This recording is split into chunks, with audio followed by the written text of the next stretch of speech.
Welcome to the Infinite Wealth Podcast, where we teach clients how to build wealth and create passive income without the risk of Wall Street. Welcome to the Infinite Wealth Podcast. I'm Cameron Christiansen, along with our co-host Anthony Faso, and we just wrapped up our conversation with Darrel Evans, which is the co-founder of Yokel Local and also the host of the Entrepreneur's Mindset Podcast. And a lot of really good information. What we're going to share with you is really two things right now. One is kind of our lesson, our takeaway that we had from yesterday, and then also our whys is we're going to share with you guys why we became entrepreneurs. Anthony, how about you? Do you got a takeaway from yesterday?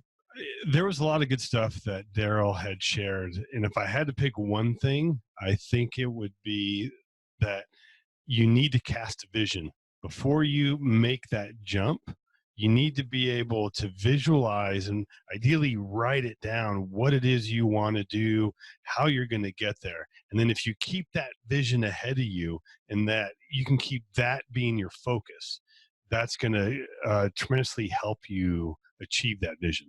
Nice. What I really enjoyed the part where he was talking about having a mentor, right? This is one of the things I've always strived for, is having somebody in my life that I always try to emulate. And whether it is personally, whether it's professionally or spiritually, is, looking back at my life, it's been very integral to having somebody there to kind of guide you along the way. So having a mentor, somebody that you can reach out and talk to, and in that kind of entrepreneur's mindset that we're talking about is, man, you've got to be able to reach out to other entrepreneurs and talk to them about it, because that's some of the frustrations that we go to are unique to us and our jobs, right? Right. One thing, Darrel also shared a few books that can help you establish that mentally taking that jump from W-2 to business owner. And there was one I meant to share, and it was called The Go-Giver. Because Darrel's going to share a story of how he was able to make that jump, and it was being able to find a mentor. And I think what you're going to find, these people who are very successful typically have an abundance mindset, meaning it's not just you or them, it's you and them. And a lot of times these people are willing to help people who are willing to learn. And that Go-Giver shares a story of that abundance mindset, and how this guy had a few different mentors, and how they all helped him be able to achieve his goals and also to help others along the way. I agree. One thing I found with mentors is, or people that you ask, hey, can I pick your brain, is I think the words that Darrel used yesterday is, man, those people that have been there, that have gone through it and are successful, is they are more than willing to give back because they kind of see themselves in somebody that wants more, right? So that's great. How about, Anthony, how about your reason why? Why did you decide to become an entrepreneur? To be honest, I never thought I would. Really? I mean, my history, I was in the Army, so I'm being told what to do. It's very structured. And then I went to college. I worked for an accounting firm. And at this point, my last job is I was a CFO for a chain of restaurants. Man, I really enjoyed it. And I enjoyed having that paycheck coming in each month, knowing that my health insurance. But inside, I felt like I needed something more. This company originally had plans to go public. This was back in the mid 90s is when I joined. But then I realized, I saw the writing on the wall that wasn't happening, and I was kind of looking for something else. And I actually I met with a friend of mine who was also a CPA, and he actually started his firm a few years earlier. And he was nice enough, again, being a mentor and kind of having that abundant mindset. He opened his books to me, and I looked at his books, and I literally said, you know what? If I make half that amount of money, and I will be okay. But so I did not make the decision financially. It was more, I wanted that time freedom. My kids were still young and they still wanted to hang out with me. So I wanted to take advantage of that. So I wanted to be able to have control of my time. little did I know that how much I was going to have to work to be able to do that. But I will say, particularly looking back, because this was probably in '04, things changed quite a bit after that financial crisis, and that chain actually shrunk. And I was so thankful that I had something else that I had control of. And I tell you, if you're an employee, you could look at it that you're still self-employed. You just have one. You just have one customer. But if you piss that customer off, or that customer changes directions, you just lost 100% of your business. But having a business, you're typically going to have multiple customers, so you're going to lose some, but that's okay because you have some others. Yeah. What made you make the move, Cameron? I don't know what, but what kind of came to mind was yesterday, or during our conversation with Darrel, is we posed a question to him: is, hey, does somebody always have this mindset of an entrepreneur, or can it be kind of cultivated? And I loved his response. I won't ruin it for you guys, but for me personally, I think I've always kind of had this mindset. And the reason I say that is I look back as I've been self-employed for, almost 16 years now. And even go back farther, when I was in high school, I was working high school and first year of college. I was working for UPS is where I was working at, and loved the job, loved the people. And I remember one day just standing there kind of looking around, and one of the guys, the older guys that had been there for quite a while, looked around. He's like, one day, this will be yours. Kind of like this route will be yours. And I remember thinking, what in the hell? This is like, get me out of here. This is not what I want. Right. And I love UPS. I love the guys that I worked with, but man, it was like making $15 an hour with benefits was like the best case scenario. And I remember just thinking, there's got to be more than this. And so, right, this conversation really struck home with me. And since then, my wife and I moved to Las Vegas and really been self-employed since, and have no reason to ever go back. So it's all about mindset. Some people are born with it, some people kind of cultivate it. So good stuff. Yeah, I would say I was not born with it. I cultivated it slowly. It took me a while. We've talked, for me, it's hard for me to visualize something that is not there.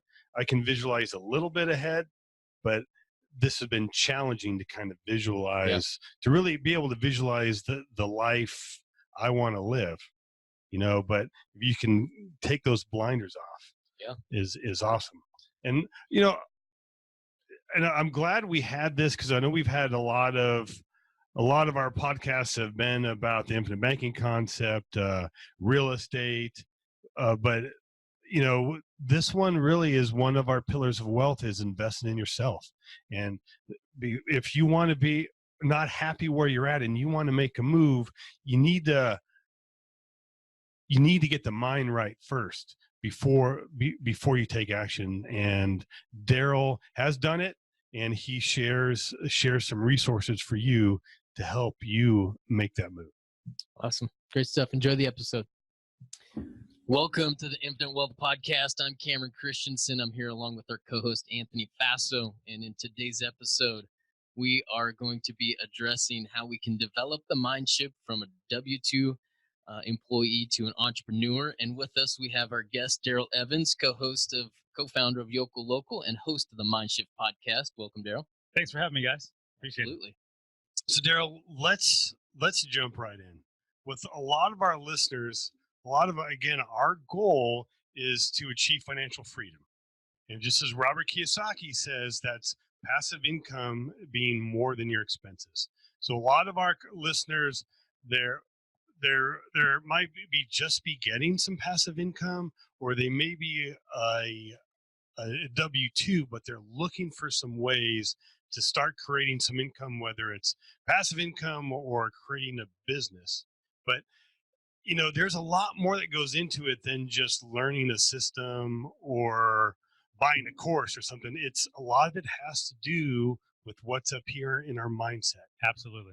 So Darrel, share with us with some of your experience of some ways that people can shift from like that employee mindset to having one of more of a entrepreneur. Yeah. So thanks, guys, for having me on the show. So for one, I have to go back a lot of years when I was an employee and thinking back to the type of shift. And the funny thing is, not just going back to when I first made that shift from employee to entrepreneur, but the continual shifts that have to be made throughout the journey of being an entrepreneur. But to answer your question and get maybe a little bit more specific, I think the number one shift that has to be made from W-2 to self-employed as a business owner is a shift in understanding the amount of responsibility and accountability you have to actually have to yourself. Hmm. And what I mean by that is when we have a full-time job or when we're going to school or when someone else has set the plan for us, they've set the routine for us, we have no problem following the steps. Anthony, you got to be at work at 8 o'clock. You can take a couple breaks throughout the 8-hour shift. Lunch is at noon to 1. And we follow that. And by the way, if you don't follow that policy, we're going to write you up. There's going to be some sort of disciplinary procedure. And it could ultimately lead to your termination if things get bad. Well, Darrel, hold on. I need to calm down a little bit because I hate being told what to do. Right? And I couldn't imagine somebody telling me, all right, you be here at this time, you take your lunch at this time. But there was a time where I had to do that. It's interesting. And we all have, for those of us that are self-employed, I know that we can probably see things a little differently. Some people have what I call a DNA to be self-employed. And what I mean by that is they have a definite natural ability to be able to write their own script. It doesn't mean it goes well every time, but they're willing to take that risk. But that's a small percentage of people. Mm-hmm. However, in today's global workplace, the technological workplace that we live in, the mobile space, the internet space, there are so many opportunities for people to start, the word today is side hustles. Like I've got this job. Side gig. Yeah. Side gigs. Like I'm not even disappointed with my job, but I want to start this new thing. But what it comes down to is number one, if you're not accountable and responsible and performing at a high level in your current workplace, you better be careful before you jump off and think you're going to be accountable to yourself. And there's a principle that I talk about a lot, and that is prosper where you're planted.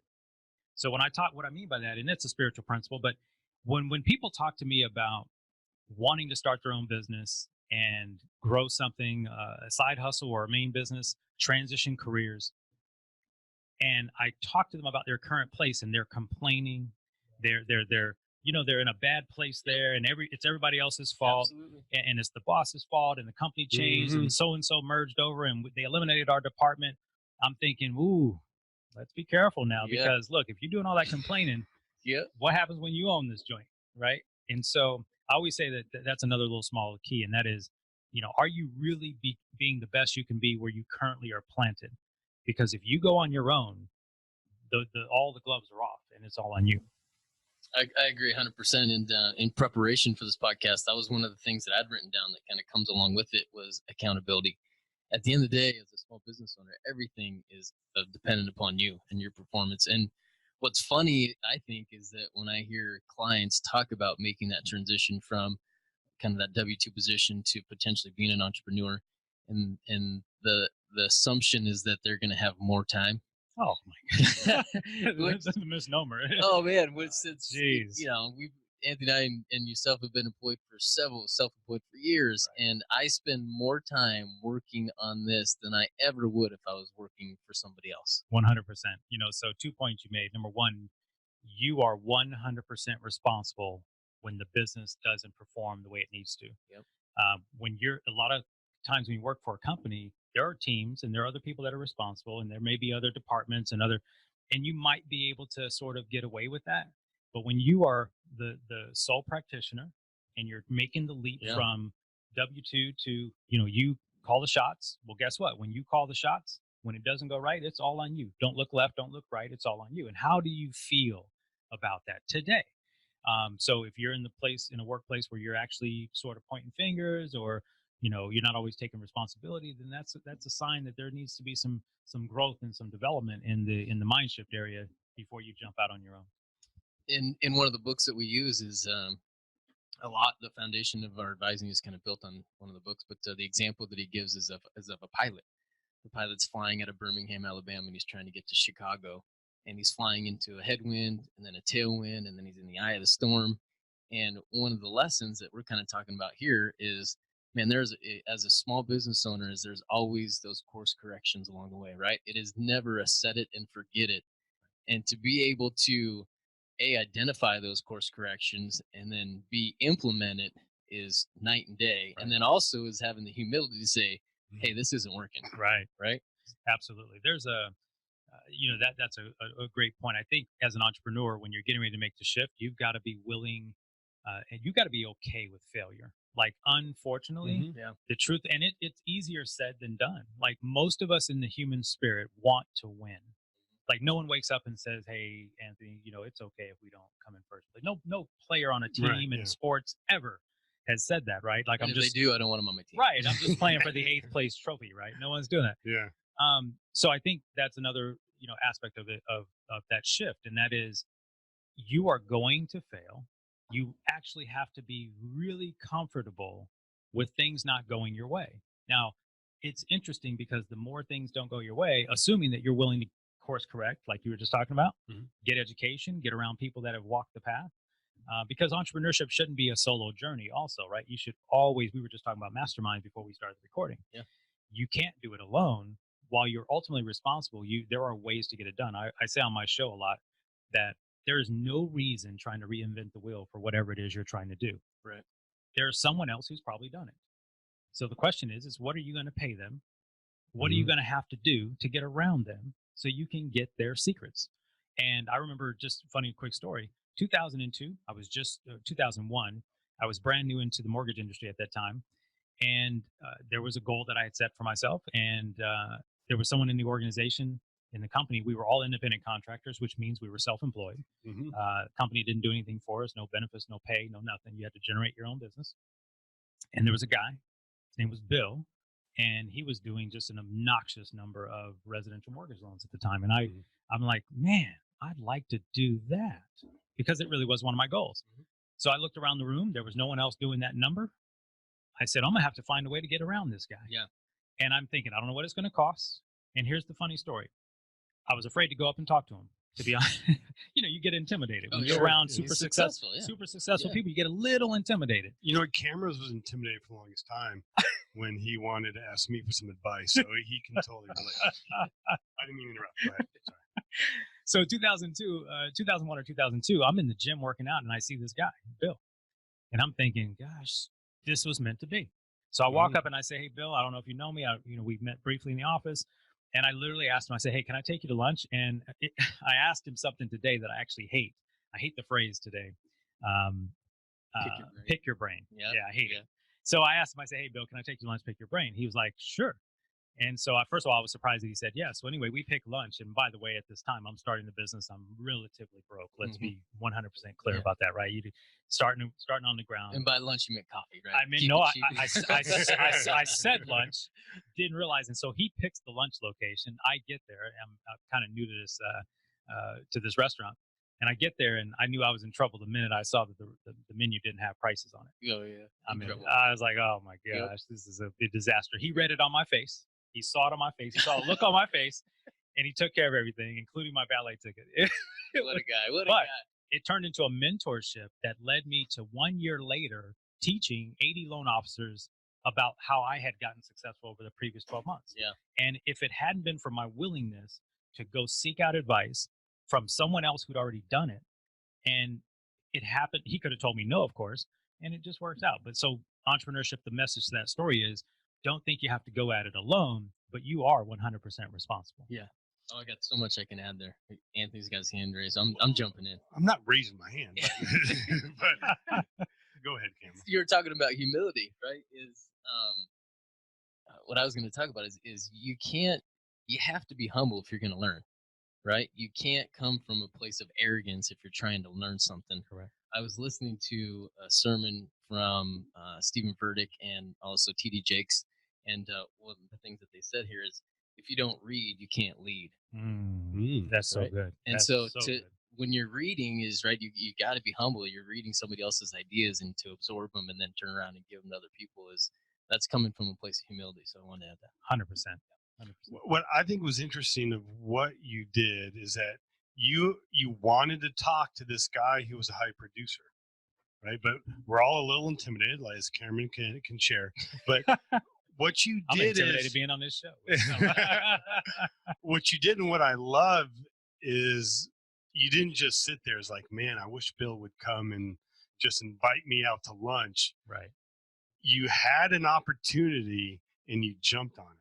So let's talk a little bit about your mindset there, because I think we've all had those windows of opportunities. Right. And so many times we just don't take that action because we're scared. So kind of share how you overcame that, or maybe how some other people can overcome. Yeah, it's a great question, because I think, whenever you think about approaching someone who you think maybe is out of your league, larger than you, better than you, that kind of thing. So I don't think it happened in that moment. I grew up as a young, I got introduced to leadership in my late teens and at 18. And by 20, I was a general manager of a restaurant that was doing almost $1 million a year. It was a little place called Taco Bell. And so yeah, you've probably been there, spent a few money on some 39-cent tacos. Yeah. They're not 39 cents anymore, but you've never been Taco Bell?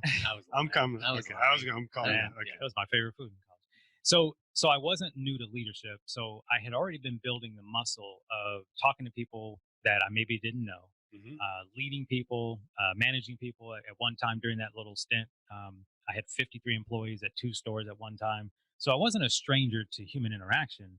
However, I was in a new field, and I think it was my dad who gave me a comment when we were playing ball. I played sports growing up, and that is, it goes back to something I already said. There's no sense in reinventing the wheel, and I don't even know who made that phrase up, but it's true. There's just no sense in it, because there are some people on this planet who are here to create the first of something. Right. After that, it's been duplicated, and so. Another thing I say on my show sometimes, I even said this just recently, and that is most of what we actually know, and you said it a moment ago, it wasn't our idea. Half of, if not 85 or 90% of what I'm sharing today with your audience, I didn't make it up. I'm a good student. Yeah. I'm a really good student. So it started in college. It started in high school. So I think the thing that by the time I got to that moment, this would go to, I guess, another principle from W2 to entrepreneurship. And I think all of it starts here, and that's with a vision for what you want in the future. See, if I hadn't set a goal, I didn't get into the business to play around. I didn't get into the business to have it be a part-time side hustle. There was a lot of people in the real estate business. There's a lot of people still to this day, a lot of people in the mortgage industry that do that part-time on the side. In the daytime, they have another full-time career. Yeah. And that's the way the industry is designed. But when I made my transition from the financial services industry right out of college and made the transition back into the real estate industry, because I did get a real estate license while I was in college, but at that time I wasn't doing it full time. When I made the move in, I went all in. There was no turning back. Yeah. And so the principle and the shift here was I had a vision for what I wanted my business to look like. He happened to be the first person I met who had one. Yeah. He happened to be the first guy I met who had a vision of business that looked like the one I wanted to build. And there was a fascinating thing that happened too, because the first time we met, he gave me his business card. And I think I actually called him first to try to reach him to schedule the lunch. And he didn't answer the phone. And I think I took it the wrong way. But I heard something on the phone message of his voicemail that further made me want to meet with him. And it was very interesting. So here's a guy who was doing 25 mortgage loans a month. I don't want to make this a mortgage conversation, but 25 mortgage loans in a month is a fair number of, an average producer. That's a ton. Yeah, that's a ton of loans. Yeah. An average producer at that time was doing 3 to 5 loans a month. So he's doing 6 to 5 to 6 times the number. And his voicemail said, "Hi, this is Bill. Thank you for calling. I only return calls between 9 and 10 in the morning and 4 and 5 in the afternoon. If you have this or that, call my assistant, Christina, Otherwise, leave a detailed message and I'll return your call during one of those 2 times. And I'm thinking, who do you think you are? I'm calling everybody every minute. I can't get off the phone. And so that was another shift. And I'm thinking, I really have to know what this guy is doing. And go on past the story. He introduced me to the coaching company that was coaching him. Obviously, he didn't have time to coach me. So I paid for my very first coach in the business. And that's how that story kind of went. And then, of course, I took that career to a pretty good level. Yeah. So you mentioned coaching. Like, we're big on, one of our pillars of wealth is investing in yourself. Right. Right. And, so you could have, a typical financial planner would say, no, you know what, take that money and let's put it over here somewhere, and we're going to grow it for you, and you can touch it when you're 59 and a half. Right. Okay. But you said, you know what, instead of investing in somebody else's company, I'm going to invest in myself. Now, could there have been another investment or mutual fund out there that instead of buying that coaching, that you could have put in an investment and would have paid bigger rewards than your coaching? So the answer is yes. There are plenty of investments, and I was investing. In fact, at that time, because I came out of the. That wasn't the answer he was looking for. No, it totally wasn't. Oh, my bad. Was it a setup? I'm just laughing because Anthony's face. Well, no. Believe me, I want you to answer truthfully. I don't want, sorry. But what the point I was trying to make is, you got to tell me about these setups, Cameron. How you gonna leave me out there like that? No, I was just laughing. No, he just loves putting me on the spot.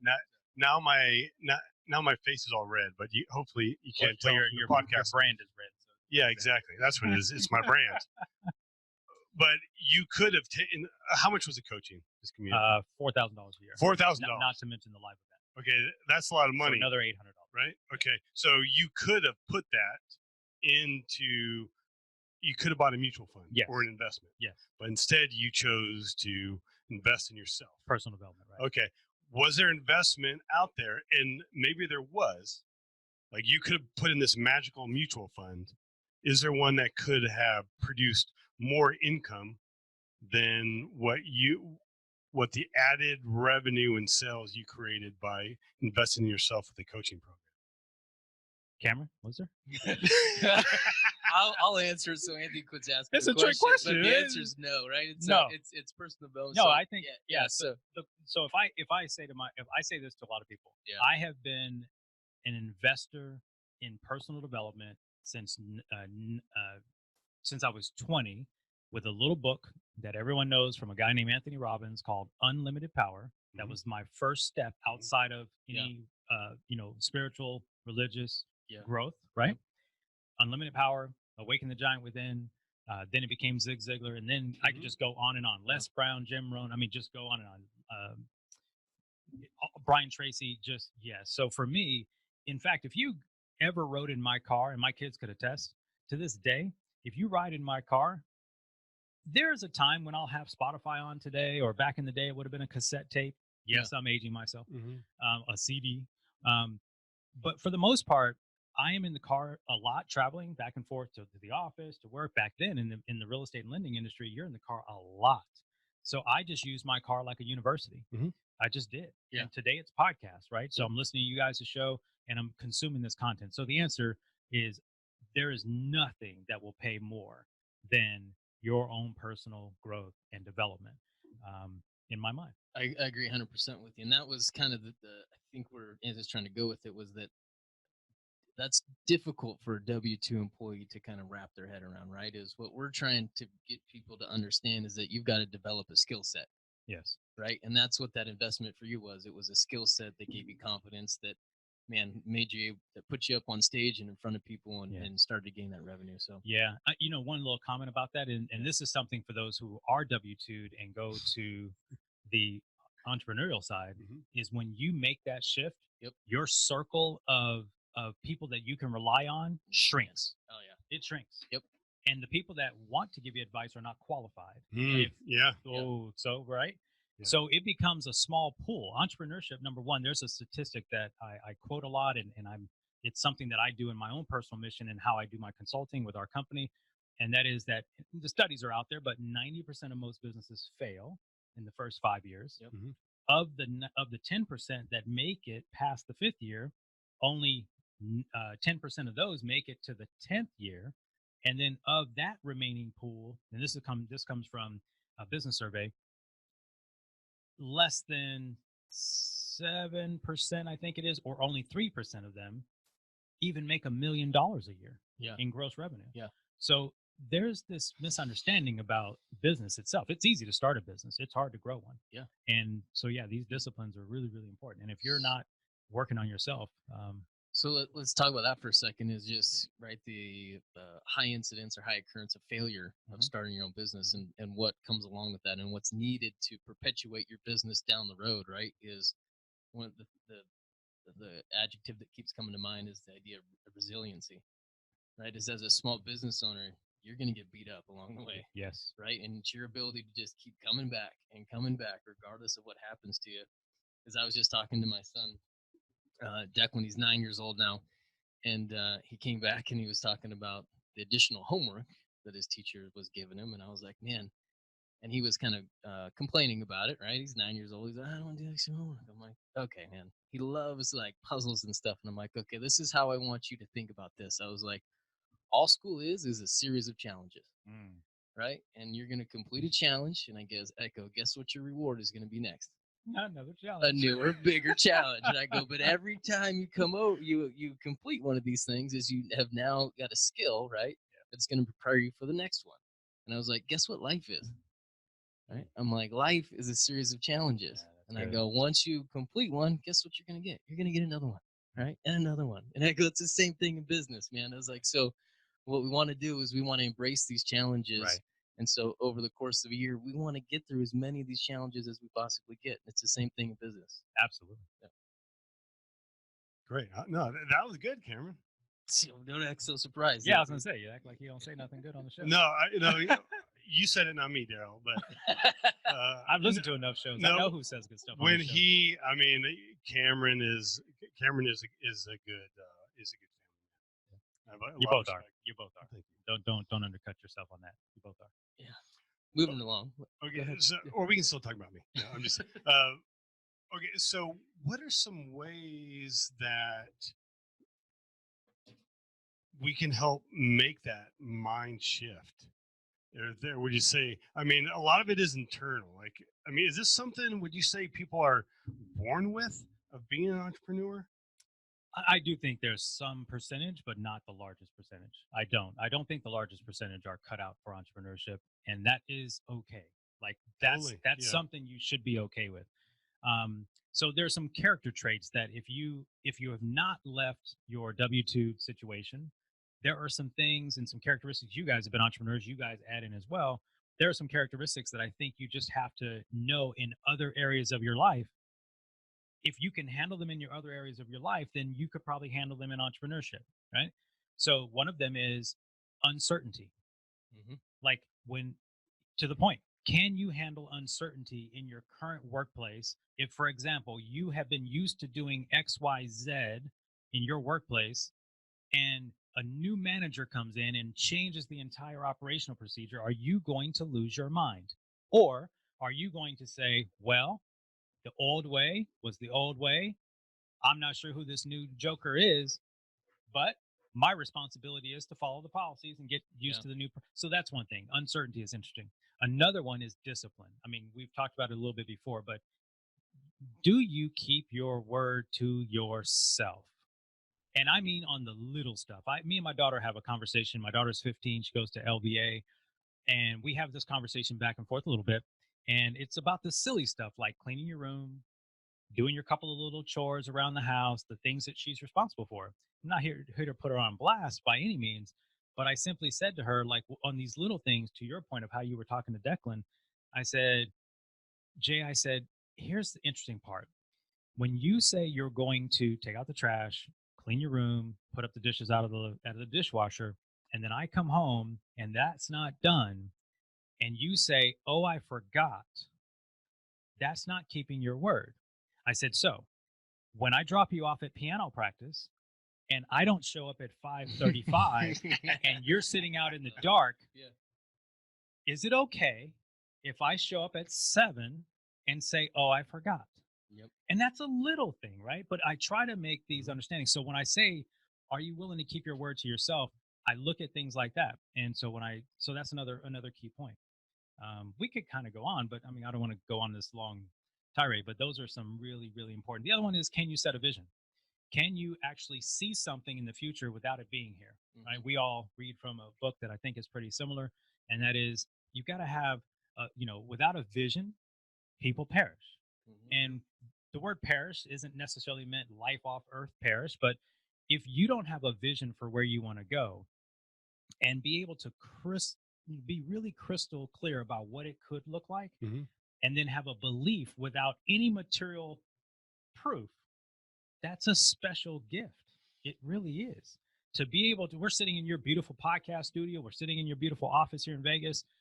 We've got an office across town, and you've got to have a vision for what it is you want in the future. And I think that if you're leaving a job, a W-2 situation, and you want to start something, the first thing I would encourage you to do is to paint a picture. That was another phrase I got taught early. Paint a picture and dream. Like, dream a bit. Like, what do you want? And draw it out. And it'd be really interesting. What happens is when you get crystal clear about it, you guys don't know this, but we shared something in the lobby before we came in.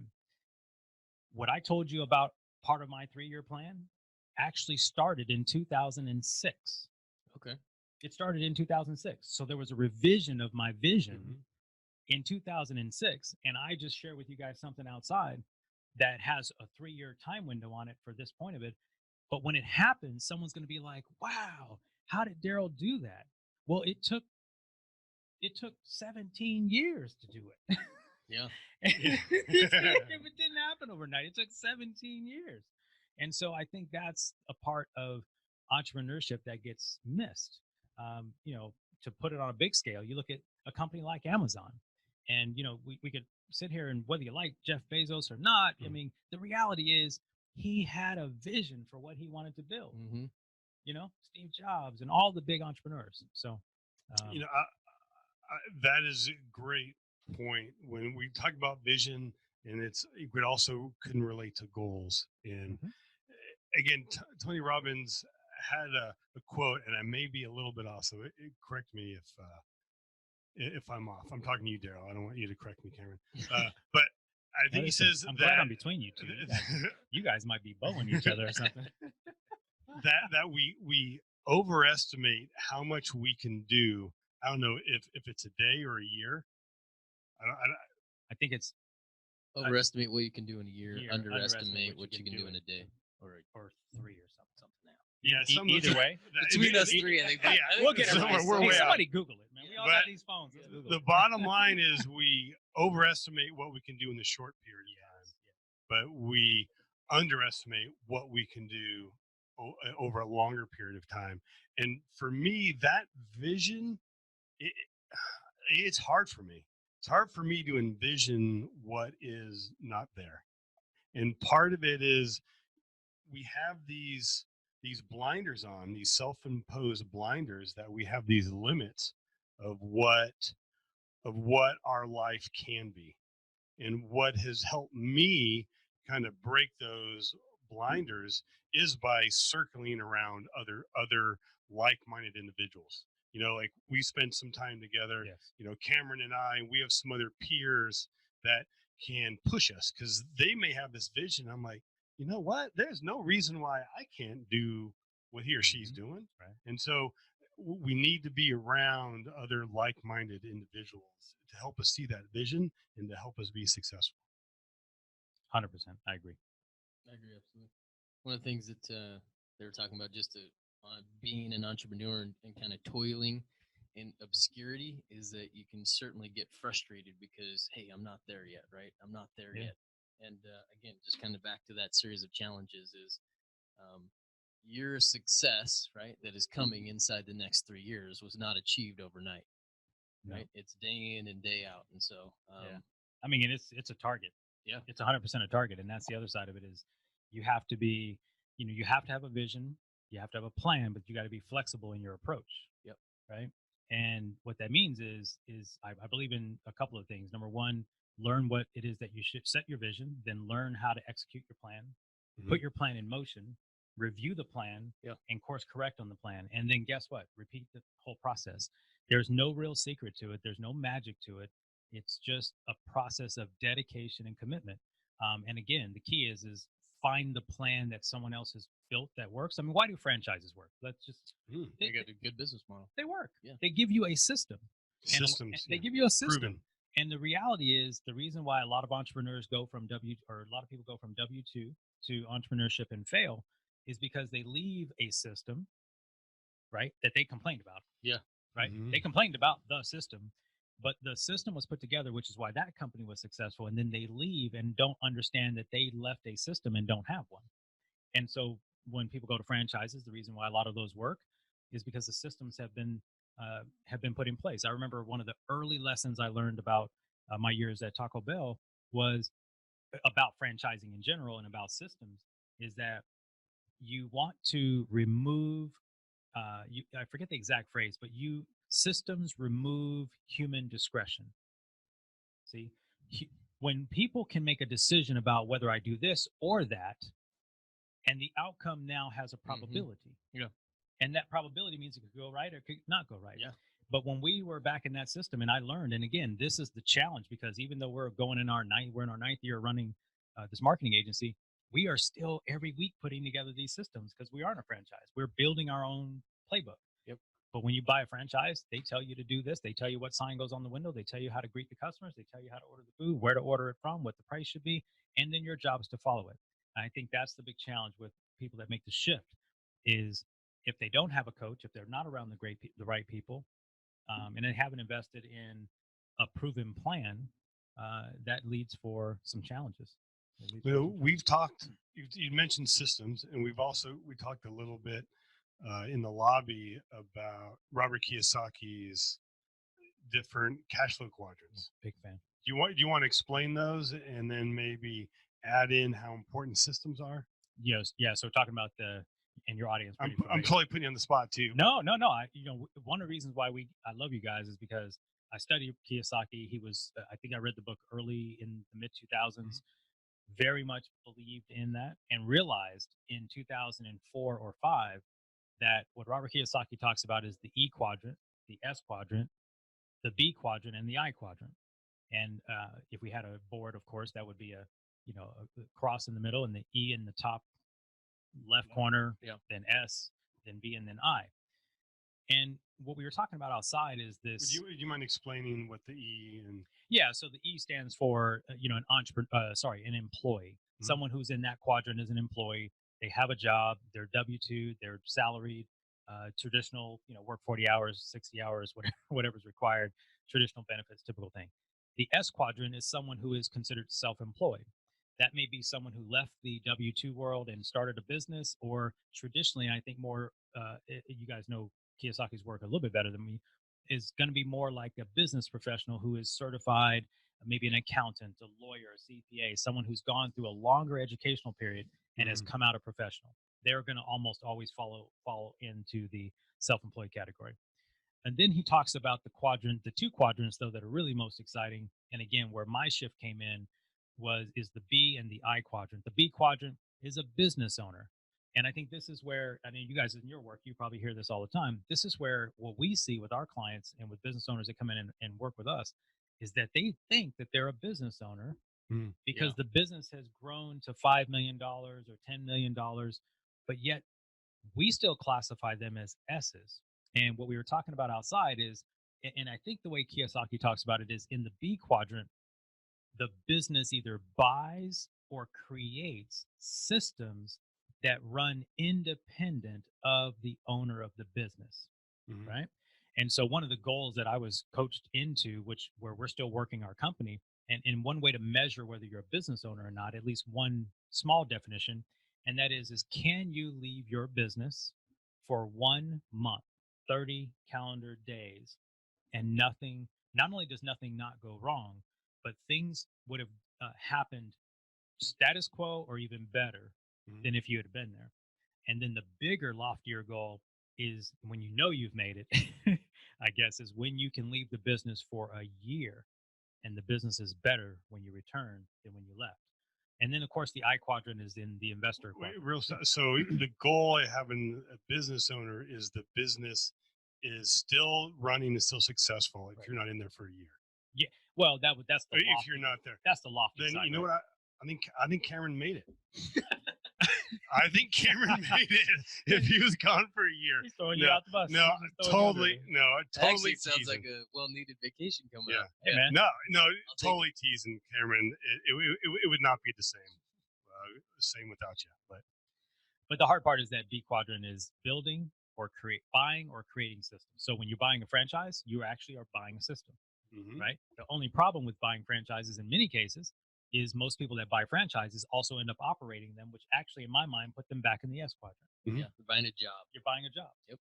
Right? So maybe your pay is a little bit better, but you're buying a job. The business can't run without you. So the goal, I think of, and again, when people are W-2, first of all, let's get you into a business where you can now call the shots. You have freedom. You have some flexibility. You have some time control. You guys don't know this about me, I don't think.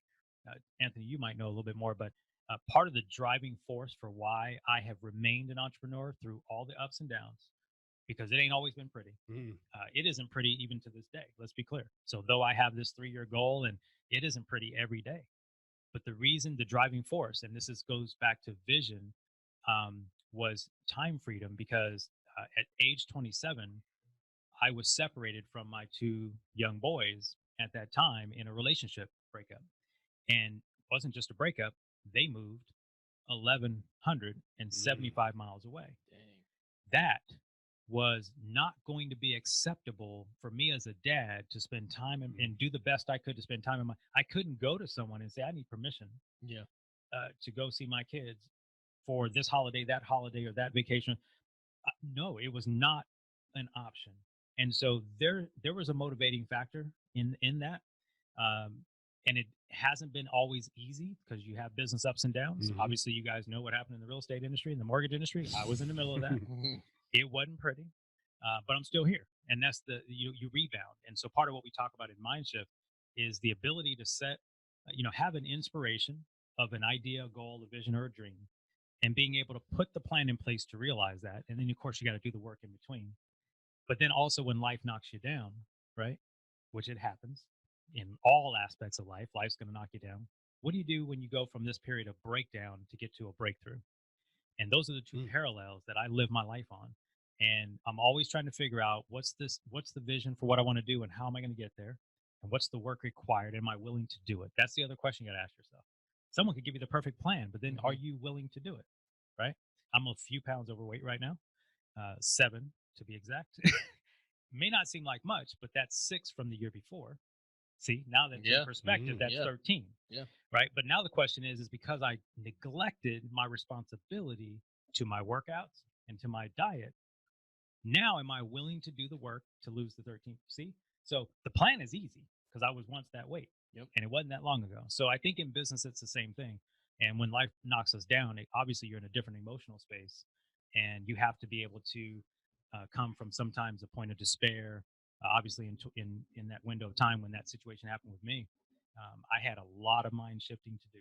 And part of it was the dedication and commitment to remain present in my son's lives. And it required me to make a whole lot of mind shift type decisions about W-2 versus, it was easier to get a job that paid good money. Sure.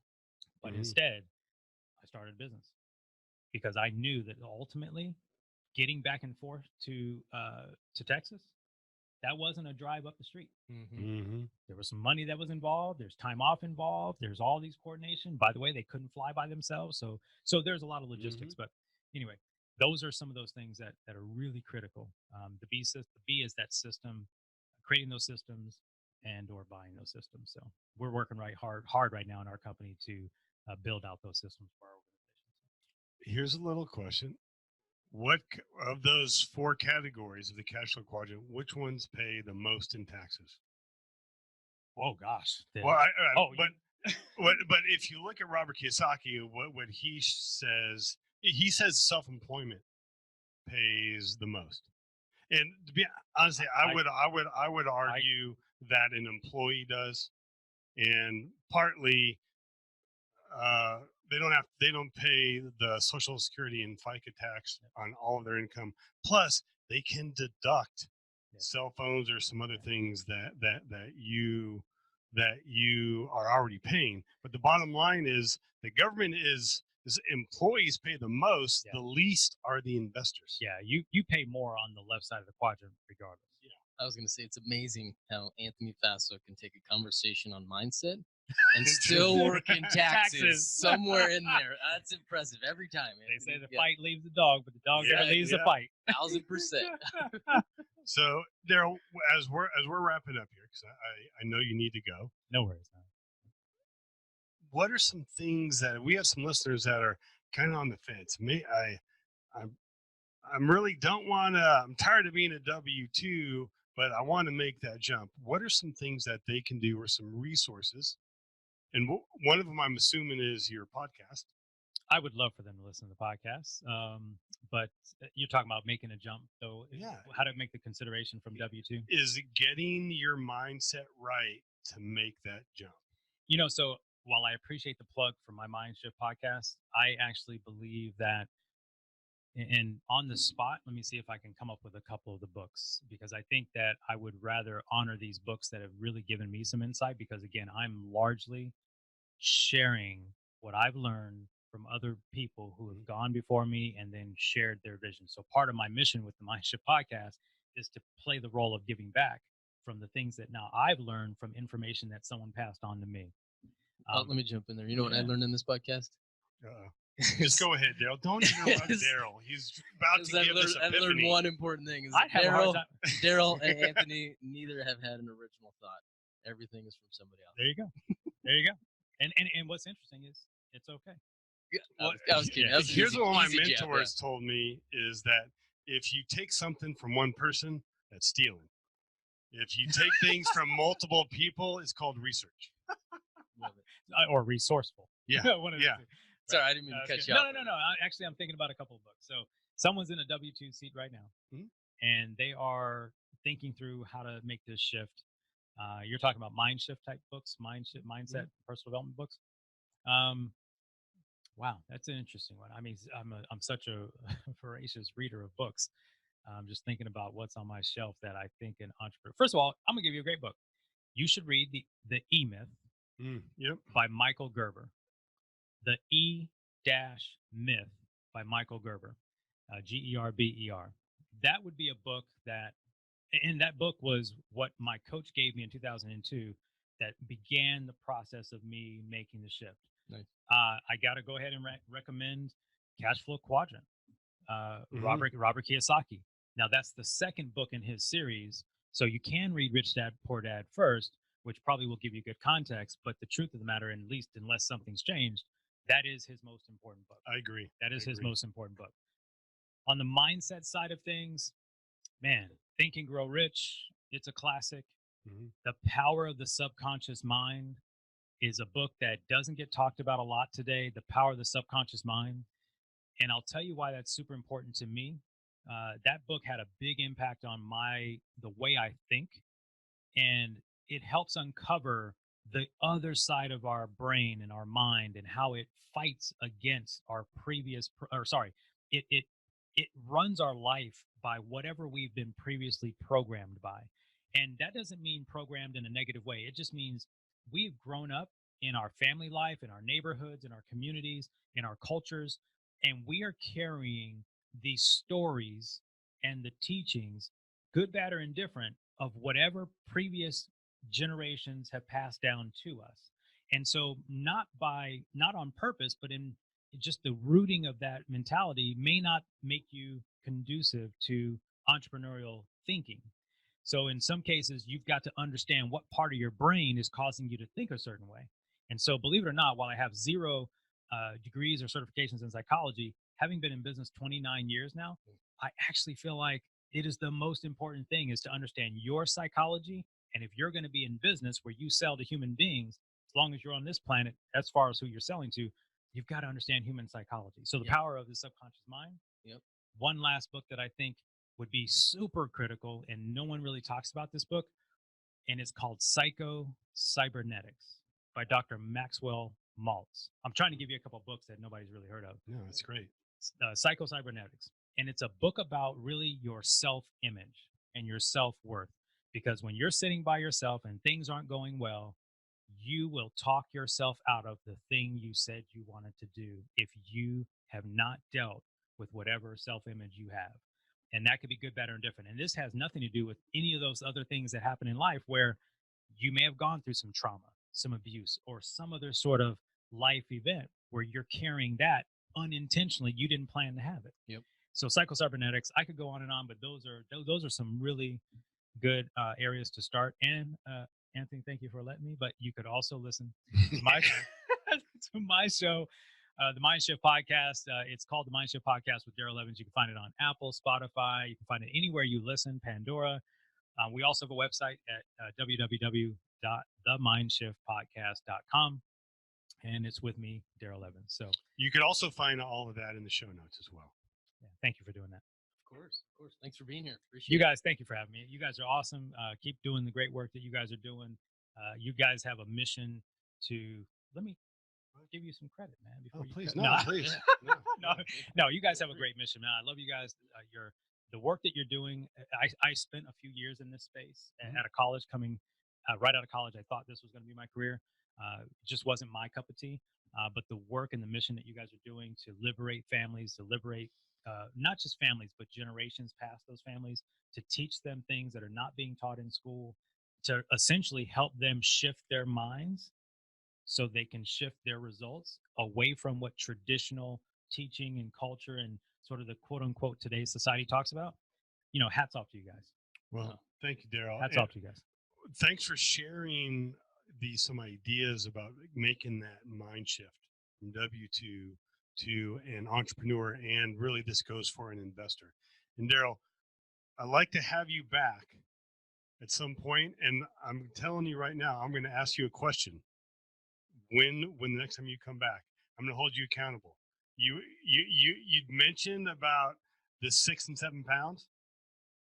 We're going to come back. I'm going to say, hey, Darrel, how you doing on that? Okay, so the pounds will be gone by March 31st. So you want me back before or after? It doesn't matter. No, as long as you're working towards it. It's going. Let's do it after. We'll do some before and after photos. Yeah. Let's do a photo shoot. Yeah, we can. So yeah, they're going to happen. So okay, I'm keeping my word to myself this year. Great. Thank you, guys. Darrel, thanks so much. Appreciate being here. Thank you, guys. Absolutely. Thank you, Darrel, and go make it an awesome day. See you guys. Thanks for listening, and be sure to subscribe so you don't miss out on the next episode. Also, check out our website, infinitewealthconsultants.com, to find our podcast along with other additional resources.